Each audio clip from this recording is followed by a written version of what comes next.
Selamat pagi dan salam sejahtera bagi kita semua. Puji syukur kehadirat Tuhan Yang Maha Esa atas rahmat dan karunia-Nya sehingga kita bisa dapat berkumpul dalam acara webinar yang bertajuk Meneropong Pencapaian ESG di tengah HUT RI ke-80. Atas nama panitia penyelenggara, saya mengucapkan terima kasih yang sebesar-besarnya kepada seluruh hadirin yang telah meluangkan waktu untuk bergabung dalam acara ini. Apresiasi setinggi-tingginya juga saya sampaikan kepada para narasumber hebat yang akan berbagi ilmu dan wawasan, serta kepada seluruh pihak yang telah mendukung kelancaran acara webinar pagi ini. Bapak, Ibu, dan para hadirin sekalian, perayaan HUT RI ke-80 bukanlah sekedar momen untuk mengenang jasa para pahlawan yang telah mendahului kita. Lebih dari itu, ini adalah saatnya yang tepat untuk mengevaluasi dan merenungkan kembali sejauh mana kita telah bergerak maju sebagai sebuah bangsa. Salah satu tolok ukur kemajuan yang relevan dengan era masa kini adalah Environmental, Social, and Government atau kita kenal sebagai ESG. Prinsip ESG tentu tidak hanya sekedar tren atau mengikuti arus zaman, tetapi melainkan sebuah fondasi penting untuk mewujudkan pembangunan berkelanjutan yang sejalan dengan cita-cita kemerdekaan RI. Investasi pada aspek sosial dan tata kelola serta lingkungan yang baik akan menghasilkan pertumbuhan ekonomi yang tidak hanya kuat, tetapi juga adil dan bertanggung jawab. Oleh karena itu, melalui webinar kita akan bersama-sama menyoroti berbagai pencapaian, tantangan, peluang dalam mengejawantahkan prinsip ESG di tanah air. Apalagi pemerintah juga turut mensupport penerapan ESG melalui Undang-Undang Nomor 16 Tahun 2016 tentang pengesahan Paris Agreement, juga disupport dengan Perpres Nomor 59 Tahun 2017 tentang pencapaian tujuan pembangunan berkelanjutan. Akhir kata, Bapak dan Ibu peserta webinar yang kami hormati, kami berharap webinar ini menjadi wadah diskusi yang konstruktif dan inspiratif. Semoga kita dapat mendapatkan insight baru dan termotivasi untuk berperan aktif dalam mewujudkan masa depan Indonesia yang lebih baik, di mana pembangunan ekonomi dan pembangunan energi, sektor energi berjalan selaras dengan kelestarian alam dan kesejahteraan sosial. Selamat mengikuti webinar. Wabillahi taufik wal hidayah. Wassalamualaikum warahmatullahi wabarakatuh. Waalaikumsalam warahmatullahi wabarakatuh. Terima kasih Pak Sofyan Badri, pemimpin redaksi energindo.go.id. Kembali kita highlight bagaimana peringatan Hari Ulang Tahun Republik Indonesia yang ke-80 kemarin menjadi sebuah momentum penting untuk merefleksikan berbagai pencapaian bangsa di berbagai sektor tentunya. Salah satu yang isu krusial ini adalah semakin relevan dengan penerapan environmental, social, dan juga governance, terutama di sektor energi. Dan prinsip ESG ini tidak hanya menjadi tuntutan global, tetapi juga pilar penting dalam mewujudkan pembangunan berkelanjutan yang sejalan dengan visi Indonesia Emas 2045. Dengan seiring transisi energi dan juga komitmen pemerintah terhadap dekarbonisasi, perusahaan-perusahaan di sektor energi dituntut untuk tidak hanya berfokus pada profit saja, tapi juga dampak lingkungan seperti tadi disampaikan oleh Pak Sofyan, serta tanggung jawab sosial dan tata kelola yang. Dan melalui webinar ini, kami dari Aliansi Jurnalis Energi Indonesia ingin mengajak pemangku kepentingan untuk meninjau jauh mana sih implementasi dan juga tantangan yang dihadapi tentunya, serta peluang yang dapat dimaksimalkan ke depannya untuk mencapai target-target ESG yang ambisius di Indonesia. Kami juga memberikan waktu untuk para peserta, rekan-rekan media, dan juga teman-teman dari mahasiswa untuk memberikan pertanyaan kepada keynote speaker kami, kemudian pembicara kami pagi hari ini. Anda bisa menuliskan pertanyaan Anda di kolom chat box. Nanti di sesi akhir kita akan bacakan pertanyaan yang dipilih kepada masing-masing narasumber. Lalu bagaimana regulasi, manfaat, serta tantangan penerapan ESG di sektor energi? Langsung kita mendengarkan pemaparan dari Bapak Tri Winarno, Dirjen Minerba Kementerian SDM, keynote kami sekaligus PLT Dirjen Ketenagalistrikan Kementerian SDM. Pada Pak Tri kami persilahkan. Terima kasih Bu Woro atas waktunya. Yang saya hormati Bapak Sofyan Badri sebagai Ketua Pelaksana webinar AJI ini pada kesempatan kali ini. Yang saya hormati Bapak Muhammad Kamal sebagai tenaga ahli SKK Migas. Yang saya hormati Bu Bu Ini Bapak. Khairani Rahmatullah Matur nuwun, Pak. sebagai Dirut PLN Engineering, Bapak Ibu peserta webinar pada kesempatan kali ini, dan Bapak Ibu sekalian yang berbahagia. Assalamualaikum warahmatullahi wabarakatuh. Salam sehat dan sejahtera selalu. Pertama tentu marilah kita panjatkan puji syukur kehadirat Allah SWT, Tuhan Yang Maha Kuasa yang telah memberikan rahmat, karunia sehat sehingga kita bisa berkumpul via Zoom pada kesempatan kali ini dalam acara webinar dengan tema meneropong capaian ESG di tengah HUT RI yang ke-80. Tema ini penting sebab sektor energi khususnya yang menjadi tulang punggung pasokan energi, bahan baku industri, juga penerimaan negara harus bergerak seiring dengan prinsip environmental, social, and governance. Bapak Ibu sekalian yang saya hormati, pada kesempatan kali ini berdasarkan narasumber yang hadir, maka ada dari migas, ada dari listrik. Nah, saya mencoba dari sudut lain, yaitu dari mineral dan batu bara.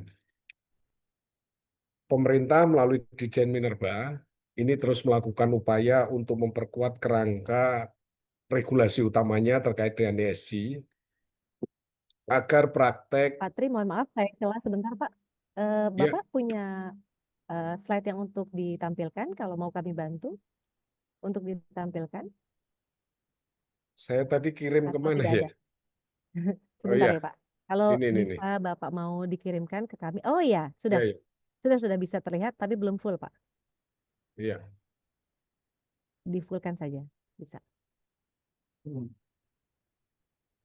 Ya, saya hanya menyiapkan sedikit slide pada kesempatan kali ini yang terkait dengan ESG. Baik. Dalam hal ini pemerintah melalui Direktorat Jenderal Mineral dan Batu Bara, saya ulangi, selalu memperkuat kerangka regulasi di bidang ESG ini, utamanya untuk praktek pertambangan yang berkelanjutan agar menjadi standar pertambangan di Indonesia.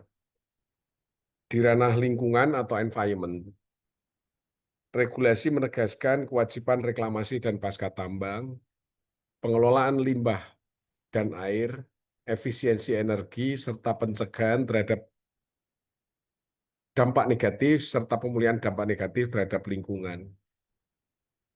Kalau di industri pertambangan yang diterapkan oleh pemerintah, perusahaan diwajibkan untuk melakukan reklamasi. Yang pertama. Yang kedua, perusahaan harus menempatkan jaminan reklamasi. Yang ketiga, jaminan reklamasi tidak menggugurkan kewajiban perusahaan untuk melakukan reklamasi. Yang keempat, apabila perusahaan tidak melakukan reklamasi, maka pemerintah akan melakukan reklamasi dengan menggunakan jaminan reklamasi. Yang kelima, apabila jaminan reklamasi kurang, maka pemerintah dapat menagih kepada perusahaan untuk melengkapi atau mencukupi kekurangan tersebut. Jadi untuk reklamasi utamanya di industri pertambangan ini kita terapkan. Dan pada saat ini kita juga sudah menghentikan 190 perusahaan pertambangan yang belum menempatkan jaminan reklamasi untuk dihentikan sementara. Di ranah sosial atau sosial, aturan mendorong terkait dengan keselamatan kerja, pelibatan dan pemberdayaan masyarakat, penghormatan terhadap hak-hak warga, dan program pengembangan wilayah yang terukur manfaatnya terus didorong dan diawasi pelaksanaannya.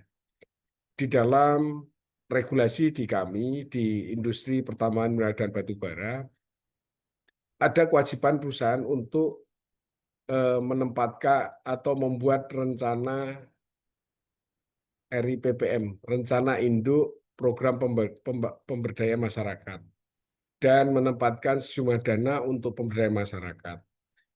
Pada ranah tata kelola governance, kebijakan menekankan kepatuhan terhadap perizinan, transparansi pelaporan dan audit, serta mencegah konflik kepentingan juga menjadi prioritas utama Direktorat Jenderal Mineral dan Batu Bara.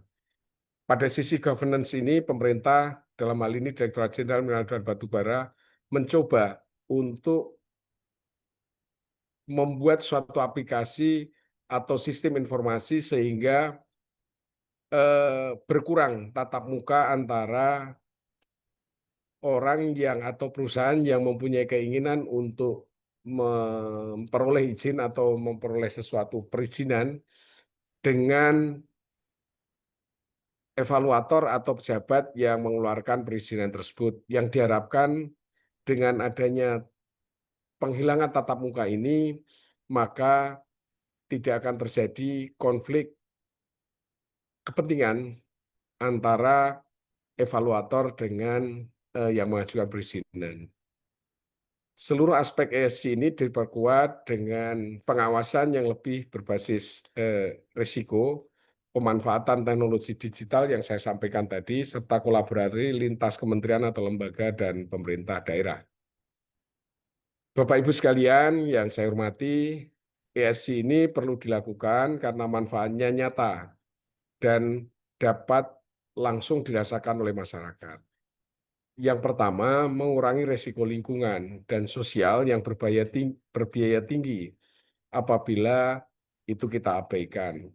Mulai dari kerusakan ekosistem, kemudian ada juga potensi adanya sengketa.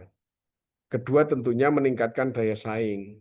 Perusahaan yang mematuhi ESG akan lebih mudah mengakses pembiayaan, kemudian mendapatkan kepercayaan pasar, dan memenuhi tuntutan konsumen serta mitra investor dan partner dagang internasional. Ketiga, dengan ESG ini akan menjaga dan meningkatkan hubungan sosial melalui dialog. Kemudian yang tentunya dialog ini secara transparan dan program yang menjawab kebutuhan masyarakat.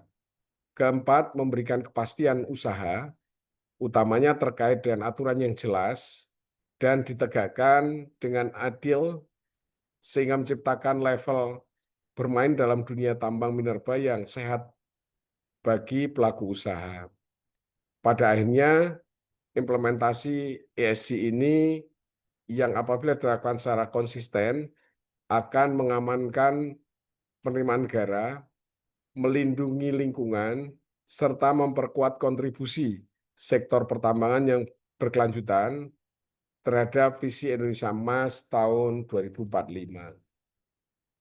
Secara khusus, saya menekankan bahwa reklamasi dan pasca tambang bukan sekedar kewajiban administratif, melainkan indikator kedewasaan tata kelola.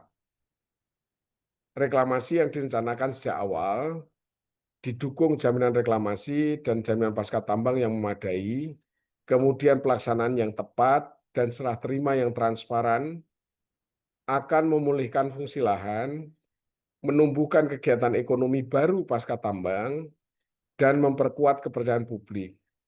Disinilah integrasi antara aspek lingkungan, sosial dan tata kelola atau ESG bertemu dalam hasil yang dapat dirasakan. Bapak Ibu yang saya hormati, semangat 80 tahun Indonesia Merdeka mengingatkan bahwa kedaulatan atas sumber daya alam harus dibarengi tanggung jawab antar generasi. Pemerintah berkomitmen untuk menjaga konsistensi regulasi, memperkuat pengawasan, serta membuka ruang kolaborasi antara dunia usaha yang taat dan inovatif, masyarakat yang terlibat aktif, akademisi yang menghadirkan perkembangan teknologi terbaik, dan media yang mengedukasi publik seperti pada saat ini, sehingga dengan demikian pencapaian ESG ini bukan hanya sekedar jargon, tetapi betul-betul praktek yang terukur dan berkelanjutan. Terakhir, saya mengajak seluruh peserta pada forum kesempatan kali ini untuk dapat memanfaatkan forum ini sebagai ruang berbagi solusi, bagaimana memperkuat kepatuhan, meningkatkan kualitas pelaporan, serta memperluas praktek terbaik reklamasi dan integrasi inovasi hijau di seluruh rantai nilai pertambangan.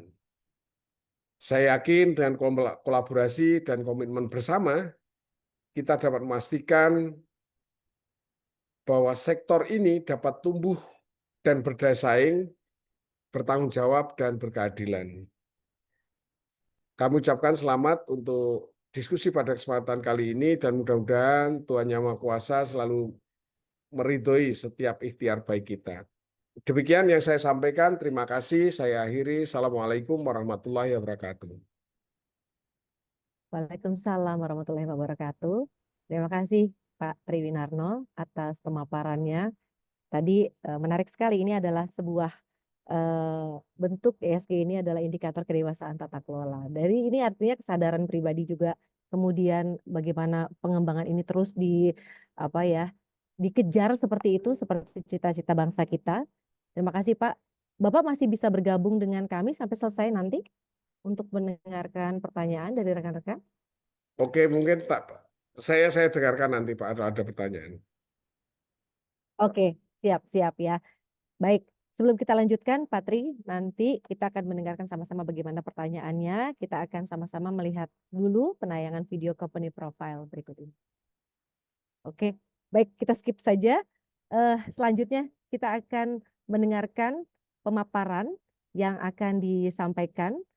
Pembicara kita selanjutnya ada Bapak Muhammad Kemal, tenaga ahli Kepala SKK Migas dengan materi Sustainability Dual Target Industri Hulu Migas. Silakan Pak Kemal.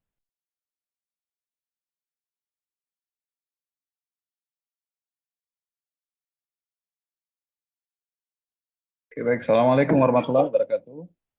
Selamat siang, Bapak dan Ibu semuanya. Terima kasih Ibu Moderator atas waktunya. Yang saya hormati Bapak Dirjen Minerba, sekaligus PLT Dirjen Ketenagakerjaan, Bapak Triwinarno. Yang saya hormati juga Ketua Panitia, Bapak Sofyan Badri. Kemudian juga para pembicara, Ibu Khairani Rahmatullah dan Bapak Fikir. Dan seluruh teman-teman wartawan Aliansi Jurnalis Energi Indonesia yang turut hadir pada pagi hari ini. Mungkin dulu kita banyak berjumpa ya, tapi setelah saya mungkin sekarang dengan Pak Hudi gitu. Tadi mungkin rencananya juga pagi ini beliau gitu ya, tapi kemudian saya kelihatannya teman-teman di kantor posisinya lagi ada agenda besar juga nih. Nah, jadi saya harus menggantikan. Tanpa mengurangi arti, Bapak dan Ibu seluruh peserta yang hadir di sini, mohon materinya, terima kasih. Oke, jadi pada pagi hari ini sesuai dengan TOR yang disampaikan kepada kami, mungkin kami akan menyampaikan mengenai dual target dari industri hulu migas. Yang pertama adalah untuk peningkatan produksi dan juga untuk penurunan emisi dengan tetap menjaga lingkungan. Kenapa seperti ini? Karena sebenarnya kalau seandainya untuk industri hulu migas secara umum komitmen terhadap ESG itu sudah menjadi suatu keharusan gitu ya, sudah menjadi compliance yang sudah berlangsung sangat lama, dan saya rasa itu tidak menjadi masalah. Mungkin dalam renstra kami nanti akan kami tunjukkan bahwa yang paling menjadi isu itu adalah terkait dengan emerging trend pada saat ini, yaitu terkait dengan iklim. Nah, itu tentunya kami menaikkan itu dalam target jangka panjang kami melalui target penurunan emisi. Nah, untuk kami mulai, mungkin pada slide pertama saya selalu menyampaikan seperti apa sih challenge-nya dari industri yang kami hadapi pada saat ini gitu ya. Di mana industri migas ini adalah industri global gitu ya, sehingga kita kalau pada saat melihat kondisi itu kita harus melihat dari globalnya, regional seperti apa, baru kemudian kita lihat nasionalnya sebelum kita lanjutkan gitu ya. Nah, kalau seandainya kita lihat boleh di full screen, kalau seandainya bisa di full screen. Kalau seandainya kita lihat dari kondisi globalnya, ada 3 hal yang mempengaruhi industri ini. Yang pertama adalah terkait dengan permasalahan isu ekonomi, kemudian isu geopolitik, dan terakhir yang terkait dengan isu energi transisi. Yang terkait dengan isu ekonomi, sebenarnya sejak COVID, ekonomi dunia secara global itu sudah kembali meningkat gitu ya, dari keluar dari resesi. Namun pada kondisi belakangan ini dengan terjadinya proteksionisme, perang dagang Amerika dan Cina, tarif dan segala macam, ada sedikit kekhawatiran akan terjadinya resesi gitu ya. Nah, hal ini akan berdampak terhadap industri kami melalui kemungkinan demand-nya seperti apa, kemudian juga dari rantai supply nanti kondisinya akan seperti apa gitu ya. Nah, di sisi lain, geopolitik juga pasti teman-teman wartawan ini sangat mengamati sekali betapa dinamisnya kondisi geopolitik sekarang, mulai dari Timur Tengah, yang mungkin awalnya dulu Rusia Ukraina dulu yang masih berlangsung sampai sekarang, kemudian Timur Tengah, Israel Gaza yang cenderung bisa meluas, bahkan dulu pernah ke Iran, yang Iran pernah mengancam Selat Hormuz dan lain-lain, kemudian juga di Laut Cina Selatan, di semenanjung Korea, dan di area-area lainnya gitu ya. Ini saya mengambil data dari Rystad Energy gitu ya, mereka menyampaikan bahwa kurang lebih ada 8 isu geopolitik yang bisa berdampak terhadap kondisi industri hulu migas gitu ya. Jadi cukup banyak kondisi-kondisi yang mengancam dan juga menyebabkan dinamika dari industri. Nah, kemudian isu terakhir yang mungkin adalah isu yang cukup jangka panjang adalah terkait dengan perubahan iklim tentunya, yaitu terkait dengan energi transisi. Dan kita tahu dari sejak Kyoto Protocol, Paris Agreement, kemudian COP26 yang kemudian dilanjutkan sampai sekarang gitu ya, negara-negara itu sudah berkomitmen untuk menurunkan emisi gitu ya, yang sekarang judulnya adalah Net Zero Emissions gitu, di mana Indonesia sendiri sudah berkomitmen untuk mencapai hal tersebut pada tahun 2060 ataupun pada tahun 2050 apabila dengan dukungan internasional. Hanya saja kondisi-kondisi yang terjadi sekarang ini, geopolitik, geoekonomi gitu ya, yang tadi sudah saya ceritakan sedikit, itu menyebabkan skenario energi transisi ini sangat terpecah gitu ya. Sekarang sudah banyak yang menyatakan bahwa kondisi sekarang ini sudah lebih cocok dengan kondisi temperatur 2 derajat, bahkan ada yang menyatakan sudah mencapai kondisi 2,5 derajat gitu loh. Nah, kondisi-kondisi ini tentunya bisa menyebabkan apa yang kita sebut dengan krisis energi di masa depan gitu ya. Kenapa? Misalnya ternyata demand-nya itu tetap akan tumbuh, demand dari fossil fuel itu misalnya tetap akan tumbuh seperti skenario 2 atau 2,5 derajat gitu. Sementara yang akhirnya dari konsultan internasional menyatakan bahwa investasi itu harus tumbuh lebih dari 35-40% dari kondisi sekarang.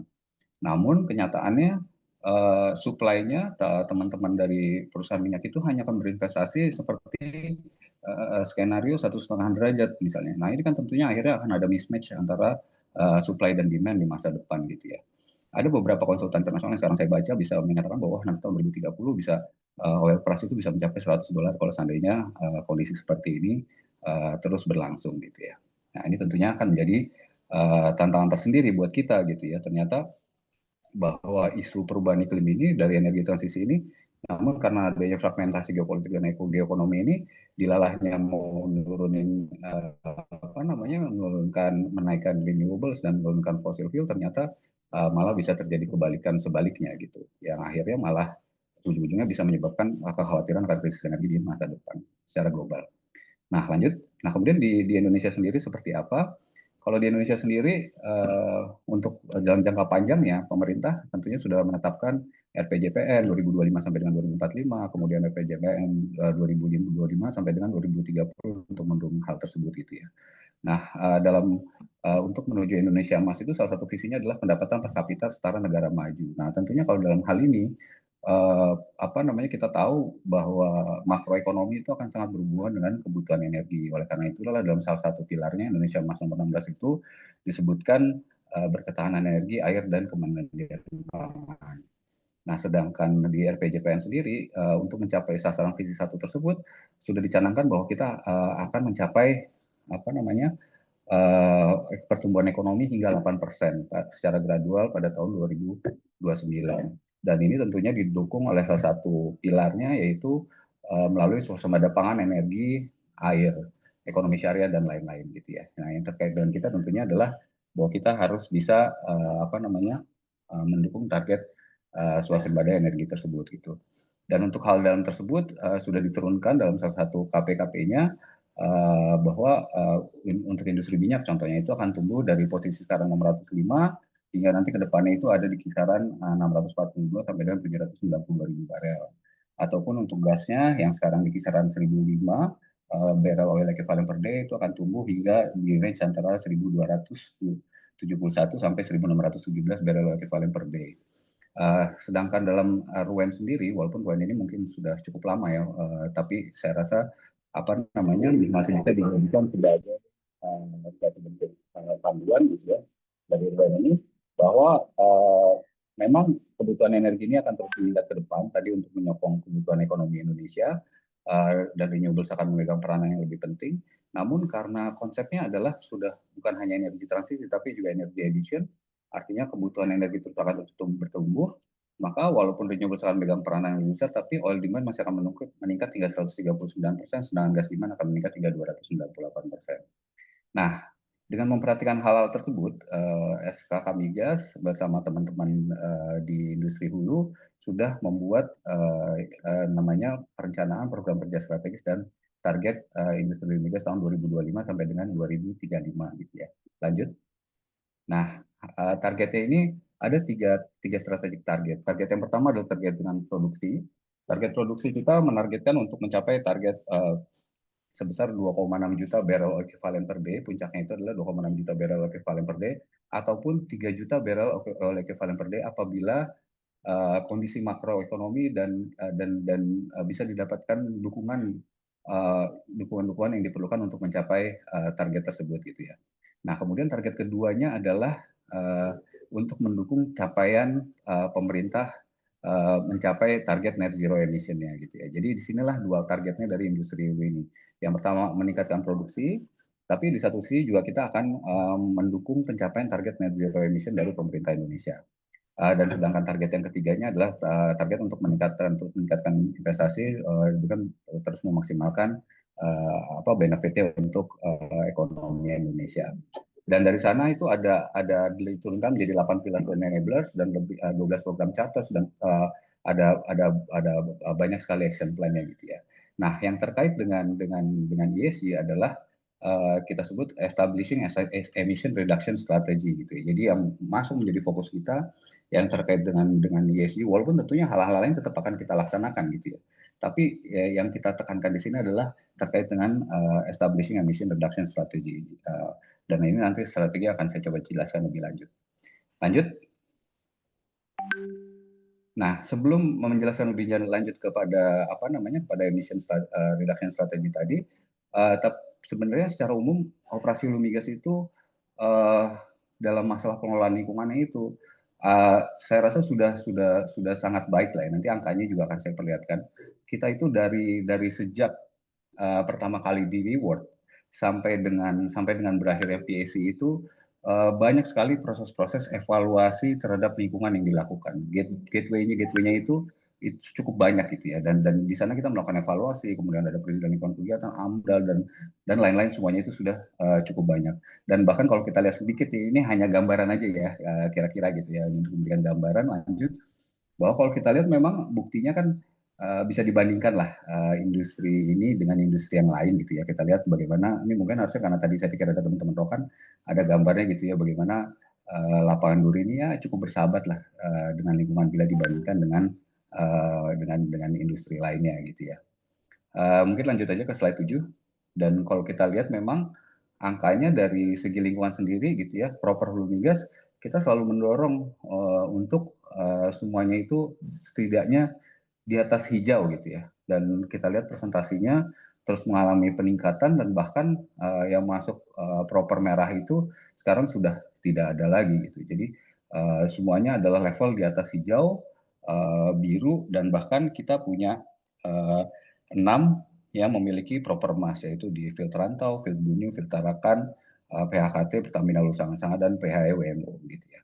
Jadi pada prinsipnya Bapak dan Ibu sekalian, kalau seandainya terkait dengan environment, insya Allah industri migas ini sangat concern dan selalu melakukan proses evaluasi dan implementasi mulai dari awal sampai dengan akhir. Kemudian lanjut. Nah, kalau seandainya terkait dengan emisinya sendiri gitu ya, seberapa sih opportunity-nya gitu ya, GHG emission di upstream oil and gas gitu ya. Kalau kita lihat datanya hingga sekarang GHG emission profile Indonesia ini data tahun 2022 memang itu adalah sekitar 1,2 gigaton gitu ya. Nah, yang dari hulu migas ini cukup kecil sebenarnya, hanya sekitar 2%, yaitu sekitar 31 juta ton. Dan penyumbang terbesarnya itu ada di combustion, kemudian ada dari yang hingga mencapai 75%, selebihnya itu dari flaring 17,5% dan fugitive emission gitu ya. Nah, dengan memperhatikan hal-hal ini, maka untuk lanjut ke slide berikutnya.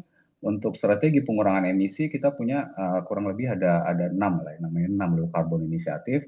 Yang pertama adalah terkait dengan tentunya compliance terhadap regulasi. Kita memitigasi semua kebijakan pemerintah dan peraturan yang terkait emisi serta penerapannya pada kegiatan operasi hulu migas. Kemudian pada energi manajemen, upaya peningkatan intensitas energi untuk memastikan setiap unit energi yang digunakan untuk kegiatan operasi optimal, termasuk potensi penggunaan energi terbarukan. Dan di sini kita punya sekitar 14 proyek fuel gas efisiensi dan optimasi proses di Medco, di beberapa Medco, kemudian di PHE dan di PHR. Bahkan di PHR kita juga sudah memasang pembangkit listrik tenaga surya ya, walaupun digunakan untuk perumahan. Kemudian ada zero routine flaring, ini program turunan volume gas flare dari kegiatan operasi, khususnya untuk yang rutin. Kita punya ada kurang lebih 6 proyek pengurangan flare gas, itu di PEP. Kemudian ada program emission reductions dan fugitive. Ini adalah upaya pengurangan dengan cara modifikasi proses maupun optimalisasi proses, termasuk mitigasi kebocoran pada operasi. Salah satu proyek yang sedang berjalan adalah passing valve, gas information review, dan optimization serta gas blanketing project di lapangan Gresik.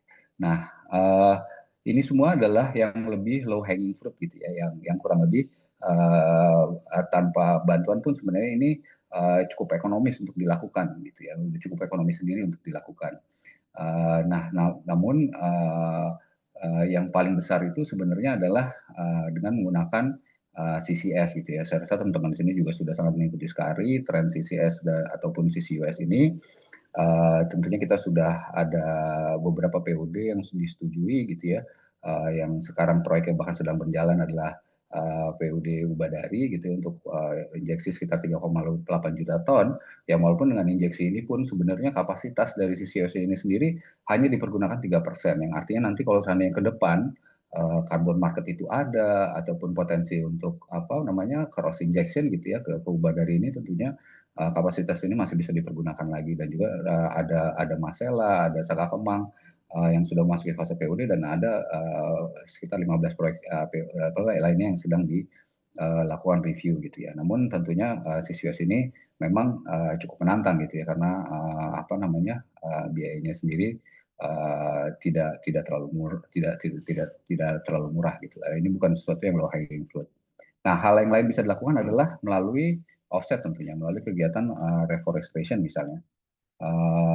Jadi ini melalui kegiatan lain di luar kegiatan eksplorasi atau eksploitasi untuk meningkatkan serapan emisi GRK dari dari kegiatan-kegiatan yang lain. Kita setiap tahunnya itu beberapa tahun terakhir ini punya program tanam pohon yang juga sebesar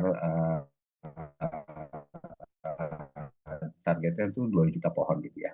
Nah, kalau kita lihat secara overall gitu ya, memang untuk kedepannya gitu ya, dari target penurunan emisi kita itu memang yang paling besar itu pasti akan disuplai dari potensinya. Yang paling besar itu tentunya adalah dari sisi US dan reforestation gitu. Kalau kita lihat gambar di sebelah kanan itu yang paling besar yang warna biru tua itu adalah sisi US, kemudian dilanjutkan dengan forestation. Kalau seandainya dari flaring dan energy management, yang walaupun memang ini adalah low hanging fruitnya, tapi potensinya memang tidak terlalu besar gitu. Jadi kalau seandainya memang untuk emisi ini nanti tentunya kita harus fokus kepada yang besar-besar itu tadi. Gitu. Saya rasa itu Bapak dan Ibu sekalian yang bisa kami sampaikan terkait dengan target kami. Kalau target peningkatan produksi saya rasa udah bosan lah ya kita ceritanya, pasti teman-teman wartawan juga sudah tahu lah banyak sekali hal-hal yang kita lakukan untuk itu gitu. Dan tadi sebenarnya ada di 1 sampai 8 fokus itu tadi gitu ya. Tapi itulah yang bisa saya gambarkan mengenai 2 target kita, dan saya tadi mungkin deep dive sedikit di masalah terkait dengan emisi. Terima kasih Ibu Moderator. Terima kasih Pak Muhammad Kemal. Tadi gambarannya kita bisa membayangkan ya apa saja yang sudah saat ini dilakukan oleh SKK Migas. Ada beberapa pertanyaan juga sudah masuk. Pak Kemal, tolong tetap masih bersama kami di sini. Kita akan selanjutnya masih mendengarkan pemaparan dari Direktur Utama PT PLN Engineering, Ibu Khairini Rahmatullah. Ibu sudah bisa bergabung sekarang? Ya, silakan. Terima kasih Mbak Woro. Baik, saya dibantu Mas Afi. Ya, oke, makasih Mas Afi. Baik, pertama-tama terima kasih atas undangan kepada kami PLN Engineering untuk mengupdate mengenai implementasi ESG di PLN Group dan mungkin tantangan dan pengalaman yang Tadi saya dicariin ya, Muhammad kami Kemal. hadapi. Maaf Pak Kemal, boleh di-mute? Ya. Baik,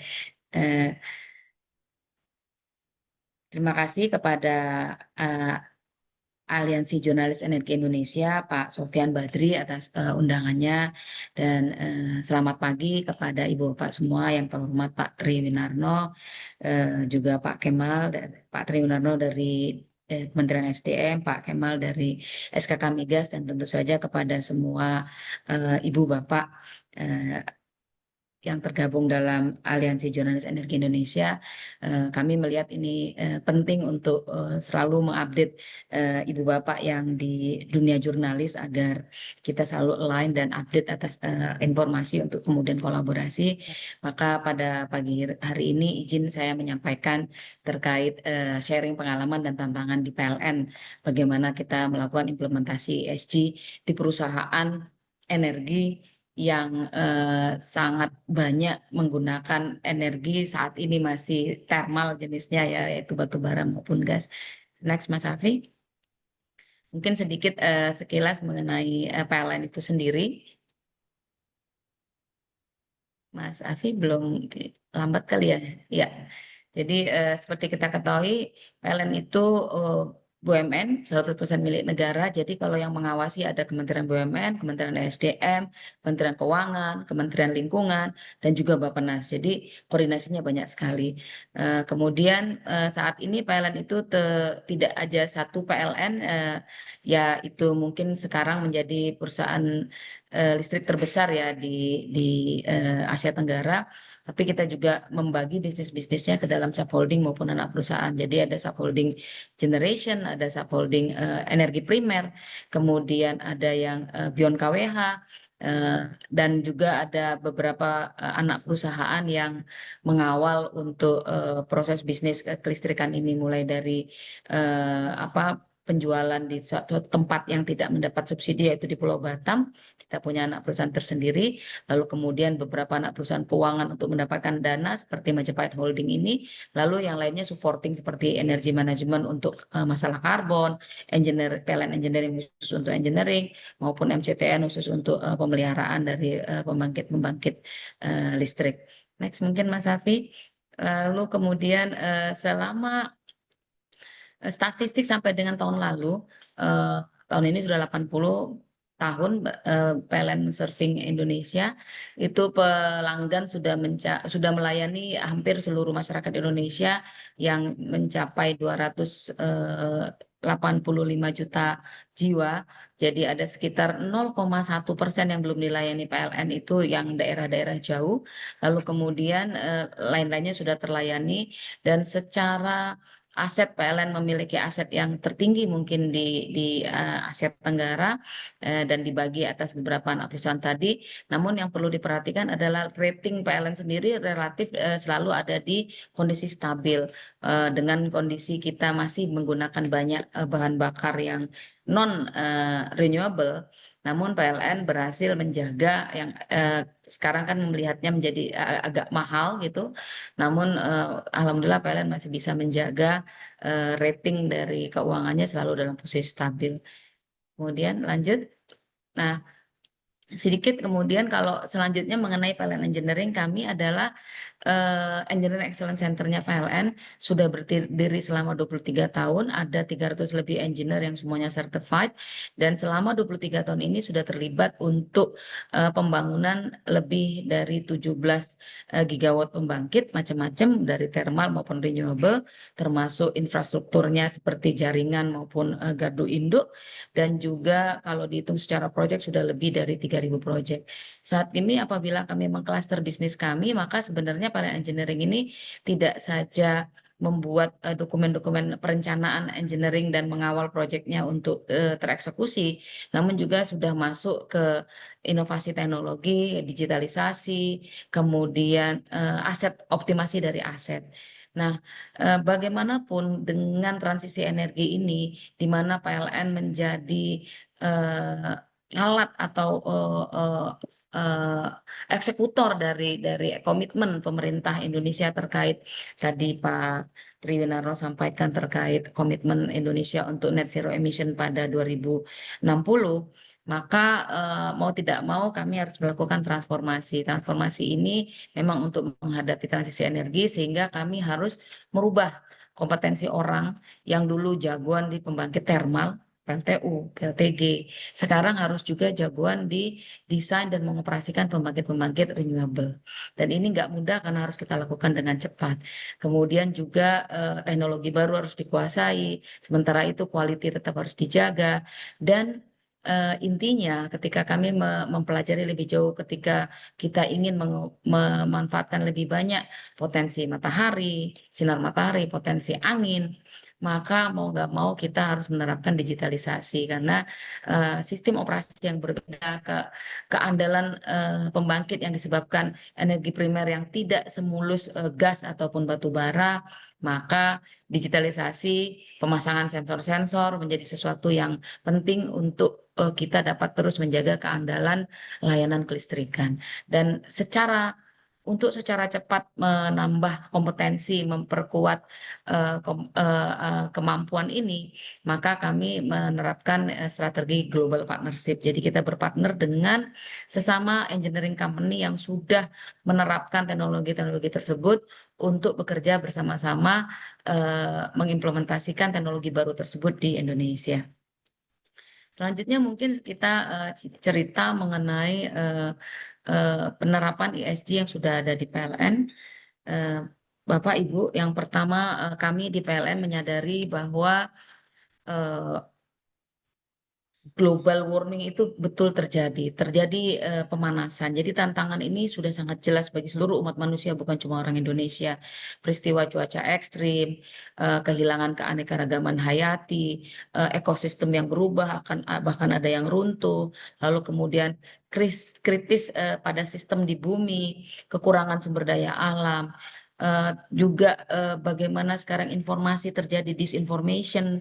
Ternyata kita ketika bicara earth warming ini tidak hanya bicara lingkungan, tetapi juga akhirnya kita bicara mengenai AI, dampak negatif dari AI, sementara kita untuk solving masalah cuaca ekstrim ini kita sangat bergantung kepada AI. Dan akhirnya juga ada isu-isu baru yang juga dibawa terkait transisi energi itu, seperti misalnya kesetaraan gender, lalu kemudian polarisasi masyarakat, inclusivity, terus kemudian ada masalah serangan cyber, termasuk polusi, ini semua hal-hal yang harus diadres berbarengan dengan ketika kita bicara transisi energi. Mau nggak mau kita semua akan bicara ke situ juga, tidak hanya ke lingkungan. Next, Mas Afi. Hal itu semua menjadi risiko paling serius yang harus kita hadapi, bukan nanti, tapi sekarang. Sebagai contoh, saat ini PLN sudah mulai terganggu dengan bencana terkait iklim. Jadi operasi kita, infrastruktur kita mulai merasakan ancaman-ancaman terkait hal tersebut. Misalnya suplai air. Tahun lalu suplai air benar-benar kita kesulitan sehingga PLN tidak bisa mengoptimalkan PLTA yang ada, sehingga mau nggak mau kita harus menaikkan operasi pembangkit gas dan demikian juga pembangkit batu bara.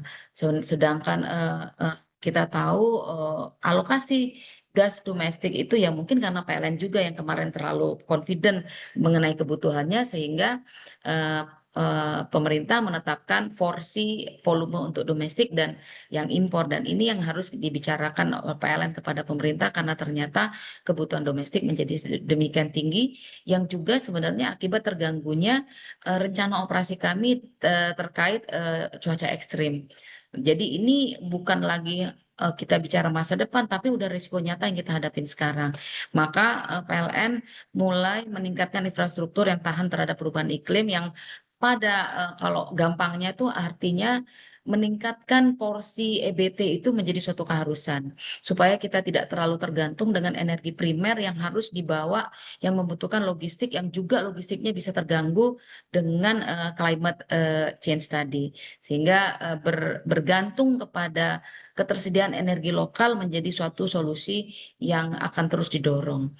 Misalnya pada tahun 2023 kemarin El Nino itu benar-benar membuat produksi pembangkit air kita turun, sehingga kalaulah saat itu kita sudah banyak pembangkit solar atau tenaga surya maupun tenaga angin, mungkin bisa hibrid dengan PLTA yang waktu itu kondisi airnya menurun. Cuman saat itu kan kita masih menghadapi teknologinya itu masih impor dari luar, industrinya juga belum terbangun di Indonesia, sementara ada masalah regulasi, misalnya TKDN-nya harus sekian baru boleh dibangun, sehingga di tengah ketidakpastian itu saat itu PLN mempercepat pembangunan PLTA, kalau Ibu Bapak ingat yang floating storage di Cirata, alhamdulillah bisa beroperasi, dan dengan tentu saja dukungan pemerintah, banyak kemudahan-kemudahan yang dibantu pemerintah, karena pembangkit ini harus segera ada. Kalau enggak memang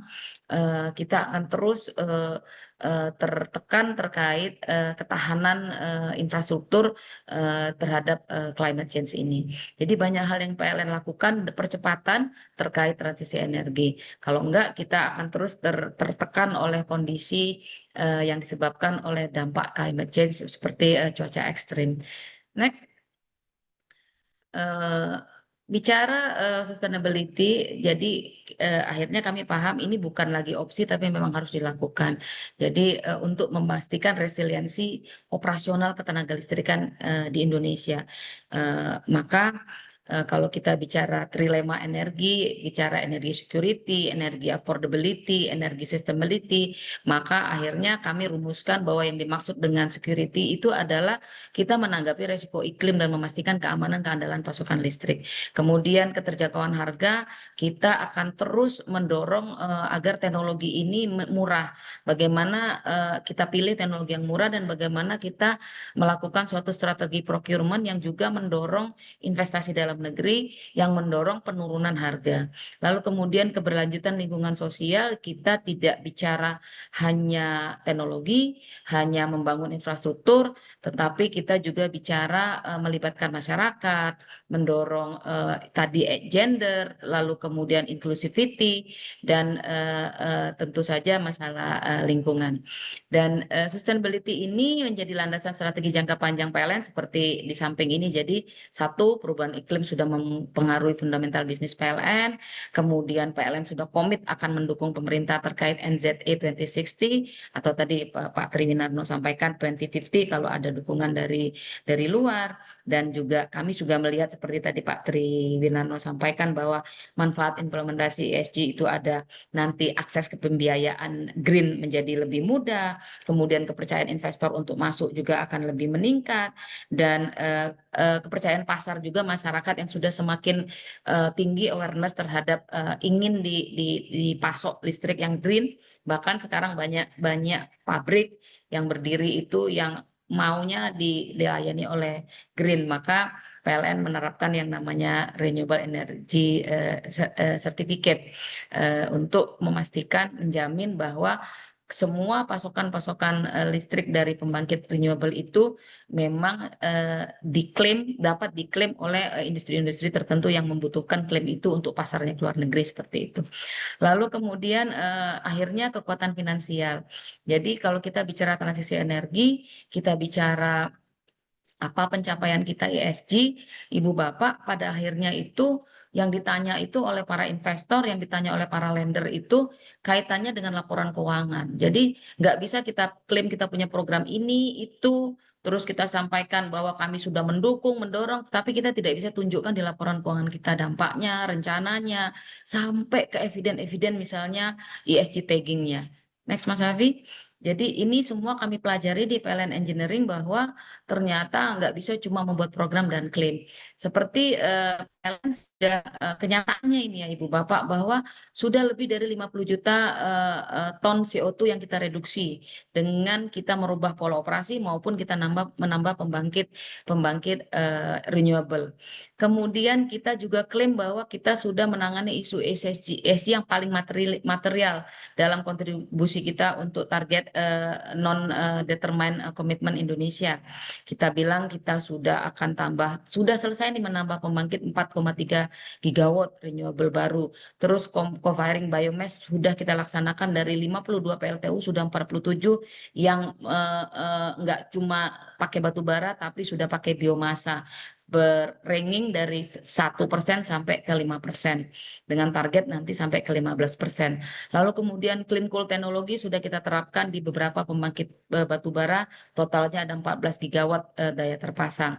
Pembangkit gas kita tambah, konsumsi gas kita tambah, sekarang sudah 29 TWh listrik kita datang dari pembangkit gas, dan ini tentu dukungan dari pemerintah. Jadi kita terus berbicara dengan SK Migas, Dirjen Migas supaya ada alokasi domestik untuk kelistrikan. Biofuel Ibu Bapak, kita semua sekarang seluruh BBM yang PLN pakai itu semuanya adalah biofuel. Kemudian energi efisiensi kita terus turunkan losses di transmisi maupun distribusi kita. Kemudian pembangkit rooftop tetap dipasang walaupun PLN mengalami kendala terkait keandalan. Kalau semua rooftop dipasang sekaligus ada kemungkinan trafo kami tidak kuat sehingga malah menyebabkan pemadaman. Namun kita terus improve infrastruktur transmisi maupun distribusi supaya rooftop solar ini bisa lebih banyak masuk ke dalam sistem kelistrikan. Walaupun kalau secara pribadi kepentingan PLN Ibu Bapak, kadang-kadang pelanggan kita yang memasang rooftop itu dia turun daya loh ke PLN, karena ya kan dia nggak nambah demand tapi dia pengen dia green, maka dia bikin rooftop. Tapi itu ya nggak apa-apa, PLN ikutin, ya sudah turun juga maka kita cari pelanggan baru atau kita tambah pembangkit EBT kita supaya secara total penjualan kita tidak turun. Dan memang PLN secara total penjualan memang tidak turun, walaupun ada kondisi banyak pelanggan-pelanggan existing yang melakukan turun daya karena mereka sudah memasang infrastruktur rooftop ataupun PLTS di lokasi industri mereka. Dan tentu saja EV ekosistem PLN tidak masuk dalam hal bikin mobilnya sendiri atau bikin SPKLU-nya sendiri, tetapi kita dorong industri untuk beralih ke EV, dan kita dorong semua investor untuk bisa membuat SPKLU nanti listriknya dari PLN, karena kita ingin membantu pemerintah untuk mendorong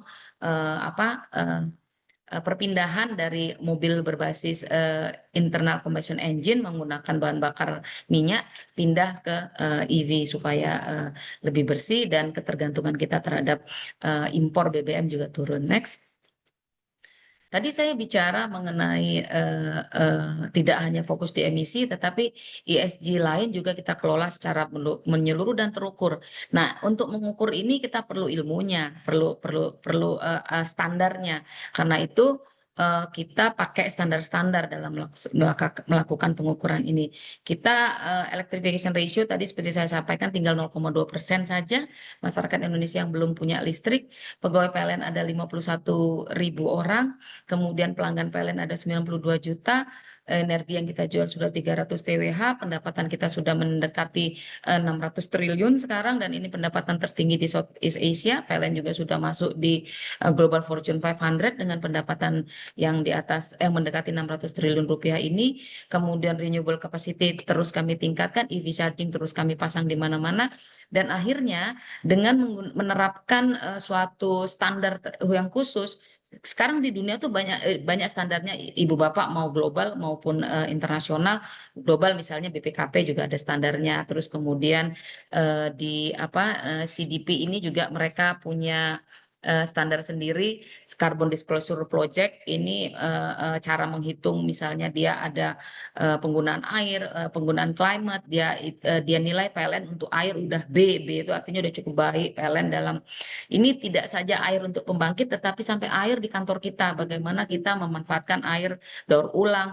Kemudian untuk climate PLN masih C, artinya PLN sudah, kalau C itu udah sadar, aturan-aturan sudah ada, tapi mungkin belum terlalu smart melaksanakannya. Jadi ya udah kita terima, si DP menilai kita seperti itu. Kalau BPKP menilai kita 87,65%. Kemudian Sustainalytics ini juga internasional, mereka memberikan penilaian juga rutin. PLN mengikuti penilaian-penilaian dari Sustainalytics, dan ada lagi yang namanya GETSI certification. GETSI ini adalah Gender Equality, Disability, Social Inclusion. Jadi kita juga mengintegrasikan prinsip-prinsip GETSI dalam kebijakan internal PLN. Jadi bahwa PLN itu misalnya kebijakan internalnya, rekrutmennya, kita merekrut khusus misalnya masyarakat asli untuk kesempatan yang adil. Jadi di Papua kita atur aturan benar-benar putra-putri Papua yang kita rekrut untuk bekerja di sana. Jadi nggak bisa putra-putri Papua yang sekolah di luar negeri atau kerja ngelamar masuk, karena kita buat aturannya benar-benar yang tinggal di sana, hidup di sana, dan akan bekerja di sana. Tidak bisa juga orang-orang dari Sumatera, dari Jawa, terus pindah dulu ke sana, bikin KTP sana, lalu itu kita atur agar benar-benar masyarakat asli. Ini demi kesempatan yang adil. Jadi kemudian kita juga menerima dalam persentase tertentu pegawai penyandang disability, dan kita membangun yang namanya Sustainable Academy, Gender Academy di dalam perusahaan kita untuk memastikan pemahaman terkait sustainability maupun kesetaraan gender. Dan ini auditnya PLN, SPI-nya PLN juga memasukkan aspek GETSI di dalam auditnya. Demikian juga compliance-nya PLN memasukkan risiko kepatuhan terkait GETSI di dalam auditnya, sehingga menjadi implementasinya menjadi benar-benar terpercaya. Next, Mas Safi. PLN akhirnya bisa klaim bahwa kita sudah sejajar dengan utility dunia terkait ESG rating, yaitu di level medium. Kita bicara sesama utility company, sesama perusahaan listrik, karena perusahaan listrik itu mungkin kalau EDF dia sudah banyak nuklir, PLN, Vattenfall dia juga sudah banyak air. PLN kan PR-nya adalah kita masih 60%-nya batu bara, 20%-nya gas, air, panas bumi, angin, matahari, itu masih di kisaran 13%. Tapi kita kejar di yang lain tadi, Ibu Bapak, di sosial dan di governance, sampai di samping environmental tadi. Akhirnya ya lumayan lah, PLN sudah dengan berdarah-darah kemarin tahun 2020 ratingnya masih 48, 2002 masih 38, kami kemarin 2024 mati-matian berharap di bawah 30 waktu itu, tapi ternyata ada komanya dikit tuh Bu Woro, masih 30,7. Ya tetap aja kalau 30, di atas 30 kan dia risiko tinggi. Alhamdulillah tahun ini untuk realisasi 2024 tentunya kami sudah mendapatkan skor dari target kami 28 ternyata bisa di 27,4, dan kami terus punya target turun terus sampai 25 pada tahun 2024 nanti, dan ini nggak mudah. kami mengalami bagaimana berdarah-darahnya kita nurunin dari kemarin 2022 38 sampai bisa ke 27,4 ini, dan kami bersyukur akhirnya kami sudah bisalah sejajar dengan yang lain di dunia, yaitu PLN di 27,4, walaupun kalau EDF yang banyak nuklir di 20, tapi Vattenfall yang banyak air juga di 28. Dan ini semuanya kita pakai tempat yang sama, pengukuran yang sama, Sustainalytics, supaya sejajar. Nah, untuk benchmark nasional kami memang belum bisa mendapatkan data karena kami cuma cari dari yang di luar ya, yang available di internet. Maka ya kalau Pertamina memang sudah dari dulu di medium ada di 26,2, dan Telkom juga dari dulu di medium ada di 26,1, dan kami melihat juga sama, Pertamina dan Telkom ternyata juga struggling turun naik ya, karena memang ESG ini sesuatu yang memang harus yang baru, yang harus terus kita pelajari dan kita lihat bagaimana kita bisa improve di masing-masing perusahaan kita. Namun masih banyak peluang, dan kami yakin Indonesia dimotori oleh perusahaan-perusahaan besar seperti PLN, Pertamina, Telkom akan bisa mengantarkan Indonesia untuk komit mencapai net zero emission pada tahun 2060 nanti. Mungkin next, Mas Safi. PLN terus meningkatkan praktek ESG di seluruh lini organisasi. Jadi akhirnya tahun ini PLN membentuk Direktorat Khusus Teknologi Engineering dan Keberlanjutan. Dan ini juga didukung Komite Sustainability. Jadi satu direktur khusus untuk mengawal ini. Karena tadi kita nggak cuma jargon, karena ini ternyata menjadi resiko kelangsungan bisnis perusahaan. Jadi ini menjadi isu fundamental, sehingga satu direktur sendiri yang akan mengawal ini. Kita buat kebijakan proses bisnis terkait berkelanjutan, kemudian pengungkapan praktek ESG lewat laporan komprehensif. Nah, PLN khusus ditugaskan kami menyusun semua laporan-laporan yang terkait dengan ESG ini yang komprehensif, yang transparan, menggunakan standar-standar dunia, agar ketika kita klaim ESG kita baik, memang ada korelasinya dengan makin membaiknya bisnisnya perusahaan. Di dalam PLN itu kita ada yang namanya ESG budget tagging. Jadi setiap alokasi budget itu ada tagging ESG-nya. Jadi persetujuan alokasi anggaran itu harus ada kriteria bahwa dia mendukung ESG. Jadi di penandaan anggarannya. Kemudian ditunjuk officer-officer ESG dan safeguard di seluruh PLN Group, di unit induk maupun di anak perusahaan dan subholding, dan terus dilakukan capacity building seperti yang saya sampaikan. Kami memiliki gender academy maupun sustainable academy yang memiliki materi-materi, dan materi-materi ini tentu saja bisa, kalau misalnya teman-teman dari aliansi jurnalis juga ingin bergabung, mestinya bisa aja ikut kelasnya supaya lebih paham. Tentu PLN akan dengan senang membuat kelas untuk teman-teman. Next. Dan mungkin secara untuk mampu membuat laporan yang transparan, yang memang optimal bagi PLN untuk menunjukkan memang kita terwakilkan dalam laporannya. Karena kadang-kadang Ibu Bapak, sebenarnya kita udah melakukan, tapi karena kita perusahaannya besar, bisnisnya di mana-mana di seluruh Indonesia, nggak ke-capture aja. Jadi silo-silo kan sayang, jadi nggak terlaporkan. Maka memang PLN ini harus membangun kompetensi di bidang ESG analitik, termasuk di bidang keuangan dan manajemen risiko. Karena itu tadi, nggak cuma jargon-jargon ngomong ESG, tapi harus relate dengan laporan keuangan kita dan manajemen risiko yang diterapkan. Maka kami melakukan pengembangan kompetensi dan mempelajari standar-standar praktis, mulai dari kita pakai IFRS, GRI, TNFD yang global, kemudian juga yang nasional seperti dari OJK 51, demikian juga BPKP kita ikutin, CDP tadi juga kami pelajarin, MSCI kami sedang beli softwarenya untuk mempelajari seperti apa mereka menilai, agar kita bisa benar-benar optimal apa yang harus kita perbaiki di PLN, supaya ESG kita terus membaik. Beberapa laporan yang kami buat antara lain 3 ini, Task Force on Nature Related Financial Disclosure, kami juga menyusun ESG Performance Report-nya PLN, dan kami juga menyusun Climate Related Disclosure Report yang pakai standar IFRS S1 dan IFRS S2. S1 itu kalau nggak salah untuk ESG, S2 itu untuk climate. Kemudian dan dengan upaya itu, alhamdulillah kami bisa mengawal ESG rating yang turun terus dari awalnya high risk di 2022 dan sekarang sudah medium risk di tahun 2025 ini. Next, mungkin adapun saya kira terlalu banyak, nanti saya cerita aja nanti kalau tanya jawab ini bagaimana kita membangun aturan di PLN, ada apa standar, next Mas.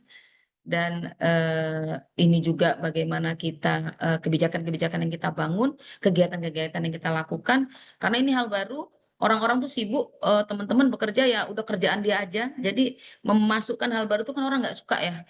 Nah ini ya baru ada yang cerewet yang di PLN ini kita tunjuk orang-orang yang rajin terus ngomong, bikin event, bikin laporan, gather orang, mengkaitkan dengan laporan keuangan mereka sehingga akhirnya mereka oke, I have no choice, terpaksa gue harus ikut nih ESG, kalau nggak diakuin nih kinerja gue, nggak diakui nih laporan keuangan gue. Nah itu yang kami lakukan. Next.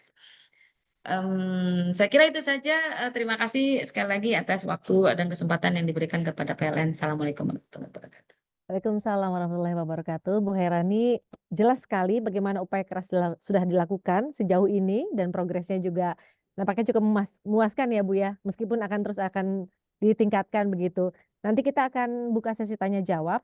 Sementara ini sudah ada yang bertanya ya Bu ya di kolom chat. Tapi sebelumnya kita masih akan mendengarkan satu lagi pemaparan yang akan diberikan oleh Komisioner Komnas Disabilitas RI, Bapak Kikin P. Tarigan. Kepada Bapak Kikin kami terima kasih moderator, terima kasih keynote speaker dan juga para narasumber yang berkesempatan memberikan gagasannya dalam kesempatan ini. Ibu Bapak beserta dan juga panitia yang saya hormati dan saya cintai. Terima kasih kami telah diundang untuk menyampaikan gagasan terkait dengan ESG yang secara terang benderang tadi sudah disampaikan oleh keynote speaker dan juga oleh para narasumber. Terkait dengan lingkungan dan tata kelolanya sudah banyak disampaikan oleh Ibu Bapak narasumber dan juga keynote speaker.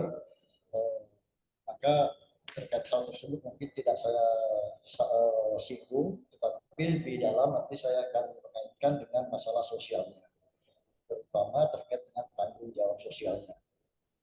Ibu dan Bapak sekalian, seperti tadi disampaikan oleh keynote speaker dan juga para narasumber, sudah banyak capaian-capaian yang dilakukan oleh perusahaan-perusahaan, baik itu swasta, BUMN, dan lain sebagainya, terutama dalam pemenuhan ESG, ya, dalam penerapan ESG setelah 8 tahun Indonesia merdeka. Mohon materi saya disampaikan, Ibu Bapak sekalian dibantu. Terkait masalah tanggung jawab sosial, seringkali kita terkaget-kaget mengenai kewajiban-kewajiban yang wajib dilaksanakan oleh para pihak yang seringkali kita anggap sebagai sebuah tekanan, sebagai sebuah konsekuensi yang harus dilakukan oleh para pihak yang kerap kali mendapatkan dalam tanda kutip semacam sinisme, ya. Maka tidak heran ketika Menteri HAM pertama kali itu dibentuk dalam pemerintahan Prabowo ini, ketika disampaikan bahwa pemerintah akan melakukan audit kepatuhan dunia usaha terhadap kebijakan ataupun instrumen global berbasis HAM, banyak semacam ketakutan dan juga ada sinisme seolah-olah kita berbicara terlalu spesifik pada posisi hal-hal yang memang sulit kita kerjakan. Seringkali juga kita berpikir bahwa jika kita berbicara HAM itu konteksnya selalu yang berat-berat, yang berat-berat itu di situ ada pelanggaran HAM, di situ ada masalah ketenaga kerjaan, di situ ada masalah macam-macam, ya. Padahal sebetulnya ada hal-hal yang sebetulnya berkaitan dengan hak asasi manusia yang lekat dan kelihatannya sederhana, tetapi ketika itu nanti kita kerjakan, sebetulnya penghormatan, perlindungan, dan pemenuhan hak asasi manusia itu telah kita berikan kepada masyarakat di sekitar kita, ya. Jadi tanggung jawab sosialnya sebetulnya ada di situ. Ibu Bapak sekalian, lanjut. Selain Komisi Hak Asasi Manusia, negara telah membentuk yang namanya Komisi Nasional Penyandang Disabilitas, ya. Jadi kalau selama ini yang kita kenal adalah Komnas HAM, Komnas Perempuan, Komnas Anak, maka pada tanggal 1 Desember 2021 telah terbentuk Komisi Nasional Disabilitas, lanjut, ya, yang dibentuk oleh negara untuk memberikan perhatian sekaligus memberikan dukungan kepada penyandang disabilitas yang ada di Indonesia. Boleh dikatakan bahwa Komisi Nasional Disabilitas adalah satu-satunya komisi di seluruh dunia yang dibentuk oleh negara dalam hal ini Indonesia yang mempunyai kepedulian terhadap penyandang disabilitas. Jadi ketika kita nanti berbicara tentang ISD, sebetulnya ada satu hal yang ada di sekitar kita yang kadang-kadang kita anggap terlalu sederhana, kita anggap bukan HAM, tetapi sebetulnya itu adalah upaya HAM. Lanjut, Bu. Ya. Nah, demikian posisi Komisi Nasional Disabilitas, ada beberapa tugas dan fungsinya, ada beberapa komisioner, nanti silakan dilanjut saja. Tetapi yang ingin saya sampaikan Ibu Bapak sekalian, di samping capaian-capaian yang telah dilakukan oleh perusahaan dan sebagainya, sebetulnya ada satu paradigma yang tidak tepat, ada satu paradigma yang harus kita geser dari paradigma charity atau berbasis sosial menuju paradigma berbasis HAM. Ya. Jadi pemenuhan hak penyandang disabilitas itu tidak lagi kita lihat sebagai sebuah proses charity atau menempatkan penyandang disabilitas ataupun masyarakat di sekitar sebagai objek dari sebuah kegiatan sosial. Tapi bagaimana menempatkannya menjadi pelaku sekaligus menjadi bagian dari proses penerapan ISD itu sendiri. Harapannya demikian. Jadi kalau kita lihat dari perubahan undang-undang, dari undang-undang penyandang disabilitas bergeser menjadi dari undang-undang penyandang cacat menjadi undang-undang penyandang disabilitas, sebetulnya dari sekian banyak kegiatan-kegiatan yang dilakukan oleh Ibu Bapak sekalian, tinggal mengubah paradigmanya sehingga penyandang disabilitas atau penerima manfaat tidak sekedar menjadi objek dari sebuah kegiatan sosial perusahaan, tetapi menjadi pelaku sehingga apa yang dimaksud oleh ISD tadi betul-betul dapat dirasakan dan juga berdampak secara berkesinambungan kepada penyandang disabilitas dan penghormatan kepada warga umat manusia itu sendiri. Lanjut dulu Bapak sekalian, ya. Terkait dengan sektor pertambangan, ya, sebetulnya sektor pertambangan dan energi adalah salah satu sektor yang berpotensi, saya sampaikan sekali lagi di sini berpotensi menimbulkan sebuah disabilitas. Ya. Nanti kalau kita lihat di ragam disabilitas di slide nomor 9, sebetulnya cara-cara kerja di sektor pertambangan dan juga energi itu memungkinkan terjadinya proses disabilitas, ya, terjadinya disabilitas baru. Kalau banyak organisasi mengharapkan pertambahan anggota, maka organisasi disabilitas adalah salah satu-satunya yang berharap organisasinya itu tidak bertambah anggotanya. Ya.